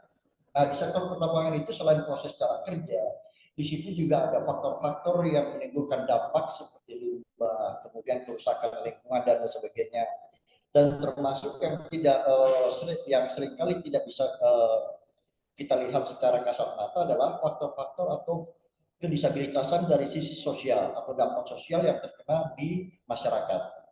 Memang hingga saat ini belum ada penelitian khusus, bagaimana dampak-dampak yang diakibatkan oleh perusahaan ataupun sektor-sektor tertentu terkait timbulnya disabilitas baru. Tetapi patut bisa kita rasakan bahwa banyak sebetulnya disabilitas yang memungkinkan disebabkan oleh kegiatan-kegiatan usaha tadi. Termasuk adalah di dalamnya bagaimana penerapan K3 dilaksanakan di lapangan oleh para pekerja itu sendiri. Oleh karena itu Ibu Bapak sekalian, dalam pendekatannya yang kami lakukan di lapangan itu kami tidak berbasis kepada audit seperti yang disampaikan atau seperti yang akan dilaksanakan oleh Kementerian HAM, tetapi sebetulnya hal-hal yang sudah dilaksanakan oleh Ibu Bapak sekalian di lapangan, tadi Ibu dari PLN sudah menyampaikan, kemudian juga dari SKK Migas juga sudah menyampaikan, dan juga kami mengetahui secara pasti memang banyak hal yang sudah dikerjakan secara baik oleh Ibu Bapak sekalian di lapangan. Nah, terkait dengan hal tersebut yang ingin kami atau yang ingin kami tekankan adalah bagaimana modalitas atau hal-hal yang sudah dikerjakan oleh Ibu Bapak sekalian terkait dengan masalah disabilitas dalam hal ini bagian kecil dari masalah tanggung jawab sosial itu bisa kita ukur modalitasnya. Jadi kami tidak melihat audit apa kekurangannya, tetapi melihat modalitas apa yang sudah dikerjakan Ibu Bapak sekalian ketika bersinggungan dengan masalah sosial secara khusus terkait dengan disabilitas. Maka pekerjaan-pekerjaan yang sudah dikerjakan oleh Bapak sekalian, program-program yang telah dilaksanakan Bapak sekalian, tidak semata-mata selama ini ada ketakutan karena di dalam Undang-Undang 8 2016 ditekankan bahwa setiap perusahaan wajib menerima 1% tenaga kerja disabilitas, seolah-olah ada ketakutan bahwa wajib diterima oleh setiap perusahaan sejumlah 1% dari jumlah tenaga kerja yang ada. Nah, seringkali memang juga kita mengabaikan bahwa sebenarnya perusahaan-perusahaan seperti tadi disampaikan oleh Ibu terkait dengan GETSI sudah melakukan kegiatan-kegiatan yang berdampak secara langsung kepada penyandang disabilitas. Lanjut ya, yaitu terkait dengan rantai pasok di dalam proses kegiatan di perusahaan, bagaimana teman-teman disabilitas itu bisa dilibatkan atau terlibat di dalamnya, termasuk juga bagaimana memberikan tanggung jawab lebih, memberikan perhatian secara lebih kepada karyawan-karyawan yang memiliki keluarga disabilitas. Ini adalah menjadi bagian yang tidak bisa dipisahkan dari perhatian kita terhadap penyandang disabilitas sendiri. Termasuk juga bagaimana kita memberikan perhatian kepada masyarakat di sekitar perusahaan terkait dengan atau lingkungan terkait dengan penghormatan, pelindungan dan pemenuhan hak penyandang disabilitas. Di beberapa perusahaan juga saya melihat bahwa dalam proses K3-nya dan juga dalam proses perlindungan terhadap kesehatan mental tenaga kerja sering dilakukan beberapa asesmen yang menghindari terjadinya disabilitas yang berkelanjutan. Jadi kalau orang sakit mental itu sakit itu bisa sembuh, kalau disabilitas mental adalah sudah tidak bisa sembuh, tapi dia berangsur menjadi hambatan yang sifatnya permanen. Nah, terkait dari itu Bapak Ibu sekalian, pada bagian akhir saya ingin menyampaikan terakhir Ibu. Ya, yang terakhir saya menyampaikan sedikit praktek baik yang ada di Klaten ya. Ini menjadi praktek baik yang mudah-mudahan bisa kita contoh bersama-sama. Di salah satu perusahaan itu ada sekitar 200 tenaga kerjanya, 200 tenaga kerjanya. Memang di perusahaan tersebut tidak menerima tenaga kerja penyandang disabilitas. Tetapi pada saat yang sama, perusahaan memberikan perhatian lebih kepada keluarga-keluarga dari karyawan yang memiliki disabilitas, baik itu sifatnya permodalan, baik sifatnya peningkatan keterampilan, dan juga perhatian secara khusus terkait dengan bakat-bakat yang dimiliki oleh keluarga disabilitas itu, sehingga dukungan-dukungan seperti itu sebetulnya bagi kami adalah dukungan yang secara tidak langsung itu juga bermanfaat kepada penghormatan, perlindungan, dan penyandang disabilitas. Kira-kira demikian yang ingin saya sampaikan. Sekali lagi ini mungkin menjadi hal baru yang kita lihat ya, yang selama ini tidak kita anggap sebagai suatu bentuk penghormatan, pelindungan dan pemenuhan pada hak asasi manusia, tetapi hal sederhana ini sebetulnya ketika paradigmanya sedikit kita rubah dari objek menjadi subjek, dari sekedar orang yang mendapatkan manfaat tapi menjadi bagian yang tidak terpisahkan dari skenario ESG sendiri, saya kira ini menjadi hal yang penting untuk pengembangan ESG itu sendiri di masa-masa mendatang. Saya kira demikian Ibu Moderator, Ibu Boro, waktu dan kesempatan saya kembalikan dan mudah-mudahan nanti ada tanggapan dari teman-teman sekalian. Terima kasih. Terima kasih Pak Ikin sudah memberikan pemaparan yang menarik sekali. Ini juga informasi yang baru untuk saya justru nanti boleh Bapak dan Ibu bisa memberikan PPT-nya ya untuk kalau ada peserta yang ingin lebih jelas lagi diperkenankan untuk mengirimkan kepada kami. Kami akan langsung saja untuk membuka sesi tanya jawab. Sudah sejumlah pertanyaan kami kumpulkan. Pak Tri masih bergabung.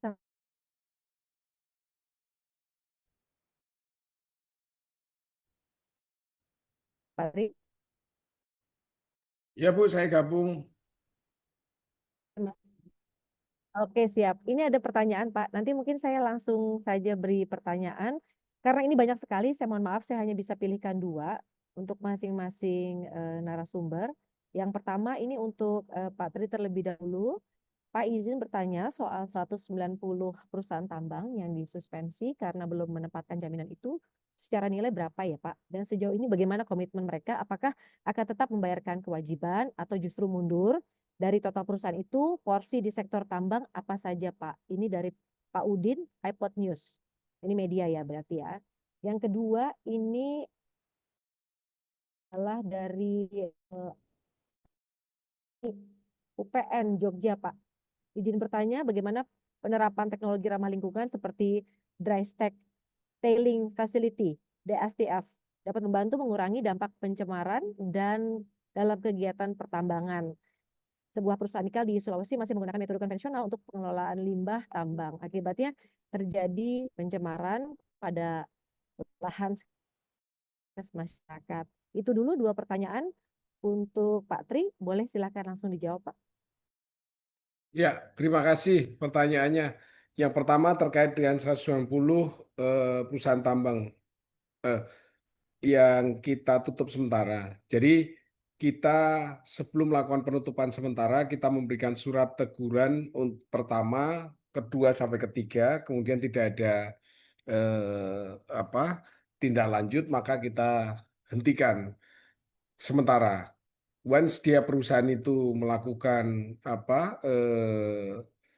pembayaran dan melakukan pembayaran kemudian diupdate di kami akan buka kembali. Berapa nilainya? Kalau secara nilai jumlah saya kurang begitu hafal, tetapi poinnya untuk jaminan reklamasi, jaminan pasca tambang itu kepatuhannya telah meningkat dari 39% menjadi sekitar 72% saat ini. Nah, kita mengejar dulu ketaatan. Dulu kan reklamasi pasca tambang itu di daerah sampai dengan 2016 ada di kabupaten, 2016 sampai 2020 ada di provinsi. Kemudian ada Undang-Undang 3 tahun 2020 yang mengamanatkan penyelenggaraan ada di pusat. Terus kemudian kami melakukan rekonsiliasi dengan daerah, dan terakhir rekonsiliasi itu kalau nggak salah ada salah satu provinsi itu pada bulan Desember 2024. Poinnya apa yang ingin kita sampaikan? Yang pertama, ketaatan perusahaan melakukan pembayaran. Jadi yang sudah ditetapkan oleh pemerintah daerah, kita fasilitasi, kita terima. Kemudian nanti setelah ketaatan 100% atau mendekati 100%, kita evaluasi berapa jumlah yang seharusnya ditempatkan menurut perhitungan yang ada sesuai dengan regulasi yang ada. Itu poinnya. Kalau total nilai untuk reklamasi pasca tambang yang saat ini mungkin sekitar 30-35 triliun yang ditempatkan di bank pemerintah. Kemudian nanti yang seperti saya sampaikan tadi, apabila perusahaan sudah comply, maka kami akan membuka perusahaan tersebut untuk beraktivitas kembali. Kemudian teknologi yang ramah lingkungan. Untuk terkait dengan lingkungan, kami memang melakukan pemantauan, tapi khusus untuk industri tambang itu sendiri. Kalau untuk industri smelter yang berlokasi di kawasan industri, kan perizinannya tidak di Direktorat Jenderal Mineral dan Batubara Kementerian SDM, tetapi di Kementerian Perindustrian. Kami terus melakukan pemantauan dan juga kami melibatkan juga dengan kementerian dan instansi terkait, dalam hal ini adalah Kementerian Lingkungan Hidup. Karena AMDAL kan dari Kementerian Lingkungan Hidup, kita bersama-sama dan kita sering juga dengan Gakum Kementerian Lingkungan Hidup untuk memantau terkait pelaksanaan dari kegiatan usaha pertambangan yang ramah lingkungan. Demikian, mudah-mudahan menjawab. Baik. Terima kasih Pak Tri untuk jawabannya. Selanjutnya untuk Pak Kemal, ini yang pertama dari Bapak Sofyan Rambe dari Sustainability and Climate Risk (SCR) Academy. Pak, dari ke-6 strategi mitigasi dalam roadmap yang disampaikan tadi, tolong dapat dielaborasi lebih dalam program yang akan menjadi prioritas utama Indonesia ke depannya. Itu satunya. Yang kedua, ini justru bentuknya saran ya Pak ya, dari Pak Aris Maaf Ahmad. Mbak Woro, tadi agak keputus sedikit Iya? saya. Dari ke-6 strategi itu, Oke. tadi agak keputus saya. Dari 6 strategi mitigasi Pak, dalam roadmap yang Anda sampaikan, roadmap, tolong dapat dielaborasi lebih dalam Pak soal program dekarbonisasi yang akan menjadi prioritas utama Indonesia ke depannya. Nah, itu pertanyaan yang pertama. Yang kedua ini akan ditanyakan menurut Bapak ya, kalau beliau, menurut Pak Aris ini menyatakan bahwa kepada SKKB sebagai lembaga pengawas, ubah paradigma, menunggu dan men-challenge K3S saja, dan mulai serius setiap WPNB yang diajukan K3S tidak hanya sebatas kegiatan normatif, harus ada setiap pengajuan WPNB 30% adalah terobosan baru. Nah, ini menurut Anda seperti apa? Baru menuju pencapaian 3 target SKK Migas baru bisa terwujudnya seperti itu. Nah, pertanyaan seperti apa? Itu 2.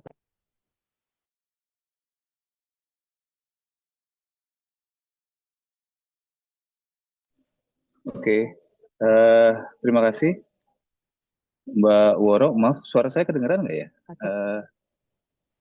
Ini saya yang putus-putus atau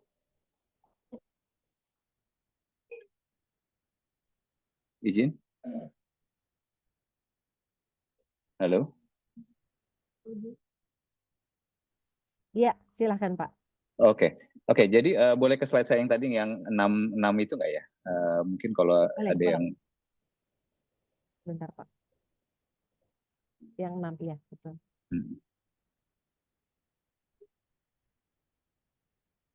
Bisa Mas? Oke, sip.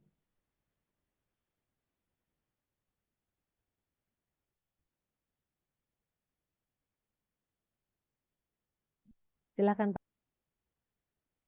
Oke, turun lagi mungkin ke slide nomor yang paling terakhir.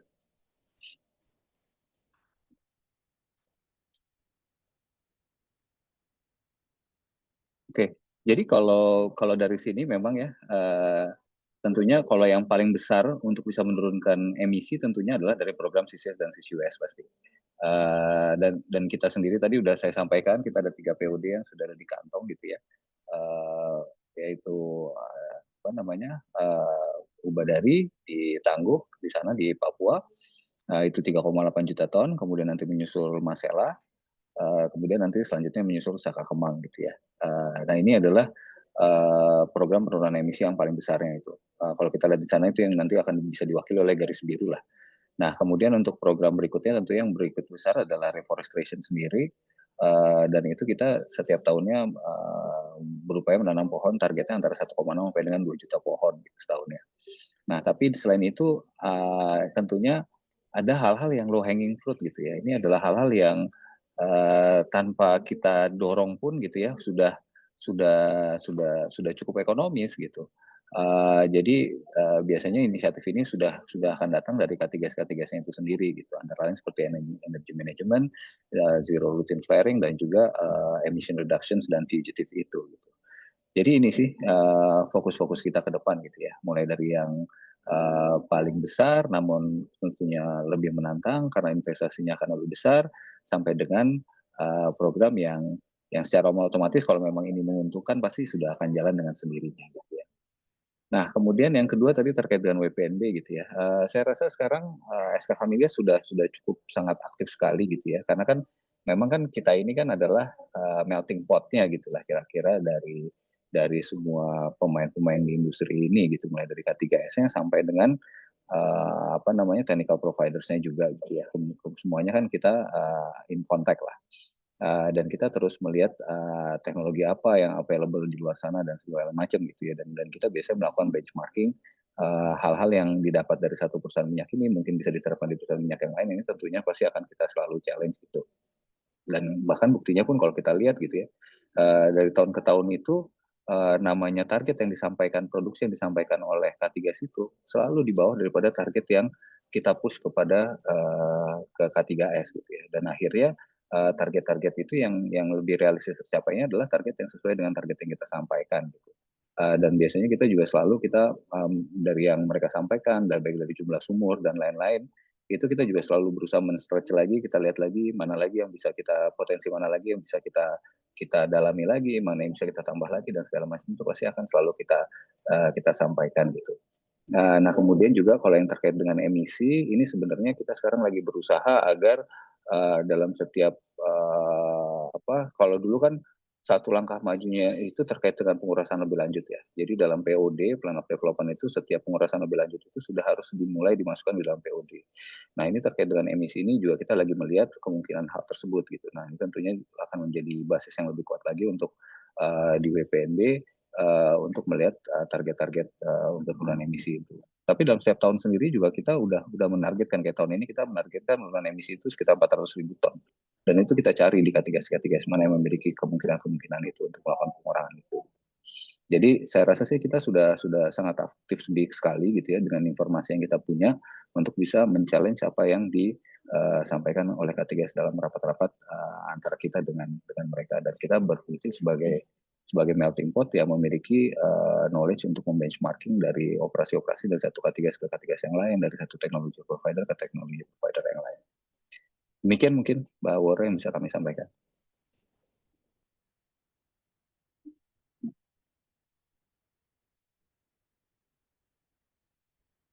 Terima kasih Pak untuk jawabannya. Selanjutnya akan pertanyaan untuk PLNE.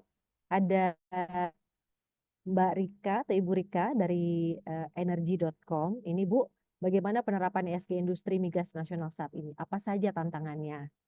Yang kedua, apa rencana ke depannya Bu? ESG menjadi pintu keberlanjutan dalam menuju jalan dekarbonisasi menuju net zero emission 2060. Pertanyaannya banyak yang menilai laporan keberlanjutan PLN masih normatif Bu. Bagaimana PLN menjamin akuntabilitas ESG agar tidak terkesan greenwashing? Ini dari Cornelius Karniado Ginting, praktisi hukum keberlanjutan dan juga ESG.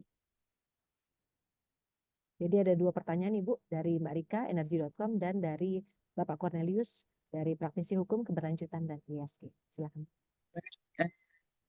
Terima kasih Mbak Woro. Tadi yang pertama dari Bu Rika, penerapan ESG industri migas nasional saat ini seperti apa? Bagaimana? Apa penerapan ESG, sorry? Industri migas nasional saat ini.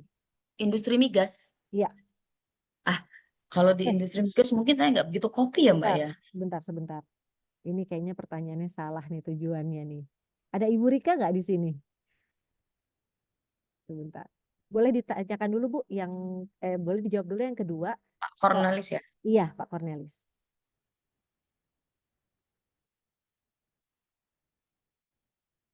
Baik, terima kasih ya Mbak Woro. Pak Cornelius tadi kan sebenarnya pertanyaan Bapak adalah bagaimana kita menjaga akuntability dari data yang kita sajikan. Jadi kalau saya seperti tadi saya sampaikan Pak Cornelius, kita menyusun data itu mengikuti standar. Jadi ada standar-standar yang kita ikuti dan kita tampilkan semua eviden-evidennya, dan semuanya itu harus link satu sama lain, link dengan kebijakan korporasi dan operasional korporasi sampai ke laporan keuangan dan laporan manajemen risiko. Harapan kami dengan begitu kita tidak cuma menunjukkan jargon-jargon bercerita mengenai suatu praktek-praktek baik yang kita jamin itu bagus, tapi pada kenyataannya tidak relate dengan operasional perusahaan. Nah, yang paling kelihatan relate dengan operasional perusahaan itu adalah laporan keuangan.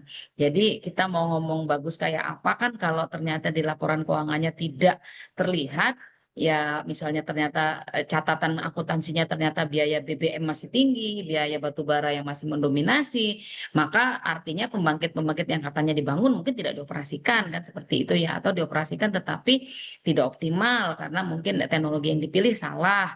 Nah, itu yang kami lakukan sehingga pelaporan-pelaporan ini kami buat terintegrasi. Dan untuk itu ya mau nggak mau kita tidak bisa pakai standar kita sendiri, tapi kita pakai beberapa standar bahkan, dan kita persilakan setiap masing-masing lembaga rating penilai itu menilai kita. Jadi kita tidak satu saja yang menilai kita, tetapi ada beberapa, dan itu semua kita ikuti. Memang yang kita laporkan hanya satu, yang Sustainalytics, tapi sebenarnya kita punya banyak di dalam kita untuk memastikan bahwa kita udah comply tidak saja dengan satu rating tetapi dengan banyak cara gitu loh. Jadi itu sebenarnya juga upaya kita supaya kita tidak, tadi kalau bahasanya Pak Cornelius apa tadi, greenwashing ya, karena seperti tadi saya sampaikan, PLN itu sudah sampai pada suatu kesadaran bahwa kita nggak perlu cuma tampil baik, karena bisnis kita akan terganggu kalau kita tidak benar-benar serius mengawal transisi energi ini. Mungkin itu untuk menjawab Pak Cornelius, Bu Woro. Adapun tadi kalau Bu Rika, saya ganti pertanyaannya dulu ya Bu, dari enggak. Pak Sofyan Rambing, Sustainability and Climate Risk SCR Academy. Boleh tolong dijelaskan Bu perubahan target bauran energi yang akan digunakan oleh PLN ke depannya di antara batu bara, oil, dan natural gas Di samping itu seberapa besar perimbangan relatif capex yang akan dialokasikan PLN untuk mitigasi dan adaptasi climate change ke depan. Baik, ini tuh ini satu sesi presentasi sendiri sebenarnya Bu Woro. Jadi PLN kan punya Mumpung program sekalian ya kan. Bu ya, nggak mau Iya. rugi ini biasanya wartawan. Kalau Mas Afi ada materinya ketemu yang pas ditayangin aja Mas Afi, karena kita punya sesi tersendiri itu. Jadi ini terkait Accelerated Renewable Energy Development, programnya ada dari PLN, sudah kami sampaikan Kementerian SDM dan alhamdulillah sudah disetujui. Intinya mungkin adalah bahwa memang sharing apa namanya renewable akan semakin tinggi.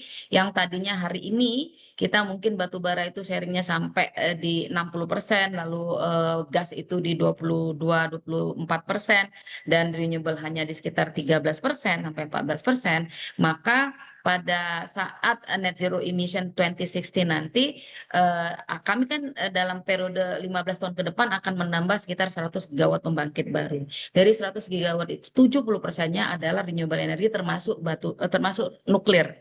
Nah, itu nanti kalau kita hitung persentase bauran energinya, maka bauran energinya akan menjadi untuk batu bara nanti tinggal sekitar 3% saja, itu pun dengan teknologi CCS. Kemudian gas masih memang di 16%, nanti Pak apa tadi Pak Rambe ya. Karena memang gas ini menjadi transisi kita untuk menuju ke full renewable, karena gas itu masih merupakan teknologi yang paling cepat untuk menjaga keandalan. Kita tidak ingin kita pakai renewable banyak tapi customer yang jadi korban ketika ada gangguan, terlalu kemudian tidak cepat pindahnya. Nah, gas ini masih yang paling cepat, karena itu gas memang menurun dari sekarang 23-24% menjadi 16% nanti. Namun VRI, mau itu PLTS, mau itu Bayu, itu akan menjadi 61%, dan 5%-nya adalah energi baru seperti nuklir. Dan ada juga yang sudah proven sekali renewable seperti air PLTA maupun panas bumi PLTP itu akan menjadi penanggung baseload kita, yaitu 15%. Mungkin itu transisi bauran energinya. Adapun mengenai budget, mungkin saya nggak bisa cerita di sini Pak. Ada sekitar 200 miliar US dollar anggaran yang dibutuhkan PLN untuk merealisasikan tambahan 100 gigawatt tadi. Dan itu sudah termasuk di dalamnya untuk apa namanya seperti pertanyaannya tadi, untuk menjaga agar resiliensi dari keandalan kelistrikan kita tetap terjamin. Mungkin itu jawaban ringkasnya Mbak Woro, terima kasih. Ya. Bu, nanti boleh ya Bu minta penjelasannya kalau memang ada PPT-nya untuk rekan-rekan yang masih pengen mengulik lebih dalam lagi. Terima kasih Ibu untuk jawabannya. Ya. Untuk Pak Kikin masih bersama dengan kami? Ya, masih ada. Pak Kikin, ini ada pertanyaan dari Pak Untung, Minerginus. Pertanyaan untuk Pak Kikin, apa upaya Komnas Disabilitas agar penyandang disabilitas lebih mudah aksesnya bekerja di BUMN, swasta, dan juga ASN? Kemudian ada pertanyaan lain, ini terkait dengan pengawasan ya Pak Komnas Disabilitas agar tata kelola perusahaan Indonesia tidak hanya memenuhi standar ESG di atas kertas, tapi juga nyata dalam keberpihakan terhadap kelompok rentan. Terima kasih Pak Kikin. Baik, terima kasih Ibu atas pertanyaannya. Pertama terkait dengan apa tadi? Yang pertama, sorry. Upaya Komnas Disabilitas Ya. untuk rekan-rekan penyandang disabilitas lebih mudah aksesnya. Baik, terkait dengan aksesibilitas penyandang disabilitas untuk bisa masuk ke sektor-sektor pekerjaan, memang pada faktanya ada kesenjangan antara ketersediaan penyandang disabilitas yang terdidik dan terlatih dengan kebutuhan-kebutuhan atau bidang-bidang kerja yang dibutuhkan oleh pemberi kerja itu sendiri. Ya. Contoh kasus, banyak teman-teman penyandang disabilitas memang lulus SMA, lulus S1 dan lain sebagainya, tetapi jurusannya itu tidak sesuai dengan apa yang dibutuhkan oleh dunia kerja, apalagi dunia pertambangan yang memang banyak bergerak di lapangan seperti itu. Tetapi dalam beberapa kesempatan kami juga melakukan kerjasama dengan berbagai pihak dalam hal rekrutmen. Ada beberapa contoh baik yang sudah dilakukan dan ada juga beberapa penyaluran tenaga kerja yang sudah diserap oleh dunia usaha, terutama BUMN itu sendiri. Nah, untuk itu sebetulnya memang negara atau daerah telah membentuk yang namanya unit layanan disabilitas, di mana unit layanan disabilitas ini adalah pihak yang mempertemukan antara pekerja dan juga pemberi kerja agar terjadi match ya, link and match itu terlihat di situ. Tetapi memang dalam beberapa kasus ini baru sifatnya baru sekedar ada, belum secara maksimal memenuhi harapan yang diinginkan. Kemudian juga terkait dengan aksesibilitas, ada beberapa hal yang sifatnya memang wajib dibentuk atau dibuat oleh perusahaan, ada atau tidak ada penyandang disabilitas ya. Ini terkait dengan hal yang kita sebut akomodasi yang layak kepada penyandang disabilitas. Karena akomodasi yang layak kepada penyandang disabilitas itu sebetulnya sifatnya universal ya. Contoh kasus misalnya tangga RAM difabel seperti itu tidak hanya digunakan oleh teman-teman penyandang disabilitas pengguna kursi roda, tetapi oleh tenaga kerja ataupun karyawan ataupun pimpinan yang kelak atau suatu saat mungkin saya menggunakan kursi roda itu juga bisa dimanfaatkan. Jadi tidak perlu menunggu ada atau tidak adanya penyandang disabilitas di perusahaan itu sendiri. Kemudian ada juga pertanyaan terkait dengan pengawasan. Apa Bu? Pengawasan. Pengawasan ya. Agar pengawasan tidak hanya memenuhi standar ya. Tadi memang pada ya Bu. Betul Pak, tadi itu pertanyaannya. Ya, pengawasan ya. Ya, memang kami lebih berorientasi pada mengukur modalitas yang dimiliki oleh perusahaan. Jadi kami tidak melakukan audit secara langsung, mengukur apa-apa saja yang kurang di perusahaan, tapi kami justru melihat apa-apa saja yang sudah dikerjakan perusahaan. Kemudian berdasarkan modalitas tersebut, kami memberikan masukan-masukan yang seharusnya dikembangkan lagi oleh perusahaan terlepas dari ada atau tidak adanya penyandang disabilitas. Terkait hal tersebut adalah sesuai dengan pertanyaan juga dari yang saya baca di kolom chat terkait dengan peta jalan yang kami gunakan hingga saat ini adalah peta jalan yang dikeluarkan oleh pemerintah, dalam hal ini Bappenas, berupa rencana aksi nasional penyandang disabilitas. Memang secara khusus terkait dengan sektor pertambangan, energi dan lain sebagainya, secara khusus kita belum melakukan hal tersebut, tetapi kami percaya dan beberapa kasus sudah kami laksanakan bahwa dengan pelibatan penyandang disabilitas dalam pembuatan keputusan-keputusan terkait dengan kebijakan perusahaan dan juga implementasi, itu kami harapkan lebih ditingkatkan lagi, sehingga seperti disampaikan Ibu Hairani tadi, tidak sekedar baik secara tertulis, tapi betul-betul partisipasi bermakna penyandang disabilitas bisa terlihat dalam proses-proses pengambilan kebijakan dan juga penerapan kebijakan itu sendiri. Demikian Ibu Oro. Baik, terima kasih Pak Kikin dan juga semua tadi yang sudah diberikan pemaparannya, keynote speaker kami dan juga pembicara kami, bahwa ada PR besar ini yang masih harus dilanjutkan, upaya terus didorong untuk menuju net zero emission 2060. Tapi bagaimanapun ini artinya sesuai dengan harapan dari pemerintah ya. Harapannya adalah bagaimana kemudian juga dampak negatif dari lingkungan ini bisa ditekan, tapi juga sekaligus bisa mendorong investasi ke depan soal penyediaan energi, ditambah bisa menarik investasi atau akses pendanaan yang lebih luas. Semoga diskusi ini bermanfaat. Sekali lagi terima kasih. Tapi sebelum saya tutup, boleh kita sama-sama berfoto Bapak Ibu rekan-rekan media untuk membuka kamera. Nanti saya akan memberikan aba-aba, kasih senyum yang paling manis. Sebelum kita akhiri diskusi kita, semua sudah terbuka? Mas Ahmad, sudah aman? Oke. 3, 2, 1. Boleh sekali lagi ya. 3, 2, 1. Baik, sekali lagi saya ucapkan terima kasih untuk Kementerian SDM, SKK Migas, Pertamina Hulu Indonesia, Pertamina Hulu Rokan, Pertamina Drilling Service Indonesia, PLN Engineering, Cirebon Power, kepada Bapak Triwinarno, Dirjen Minerba Kementerian SDM, sekaligus PLT Dirjen Ketenagalistrikan Kementerian SDM, kepada Bapak Muhammad Kemal, tenaga ahli Kepala SKK Migas, Ibu Hairani Rahmatullah, Direktur Utama PT PLN Engineering, dan juga Bapak Kikin P. Tarigan, Komisioner Komnas Disabilitas Republik Indonesia, sudah bergabung siang hari ini Bapak Ibu boleh minta PPT-nya sekali lagi nanti dikirimkan kepada tim panitia untuk rekan-rekan media yang ingin dapat lebih jelas nih dagingnya, atau nanti mungkin tadi kelas yang juga dijanjikan ya Bu Hairani ya. Kalau ada yang ingin membuka kelas tadi yang Ibu sampaikan, itu kayaknya menarik sekali tuh untuk rekan-rekan media untuk bisa bergabung. Nanti mungkin kami Ya, kalau selaku- untuk Aji bisa. Asik, terima kasih Ibu. Nanti melalui rekan-rekan Aji ini langsung saya todong nih Bu nih, rekan-rekan Aji di depan saya untuk memfasilitasi teman-teman media untuk bisa mengikuti kelas lebih dalam lagi bersama PLN Engineering. Terima kasih sekali lagi. Saya tutup diskusi kita siang hari ini. Saya Wara Windrati. Terima kasih atas kebersamaan kita. Selamat siang. Assalamualaikum warahmatullahi wabarakatuh. Waalaikumsalam. Salam. Salam, terima kasih, izin.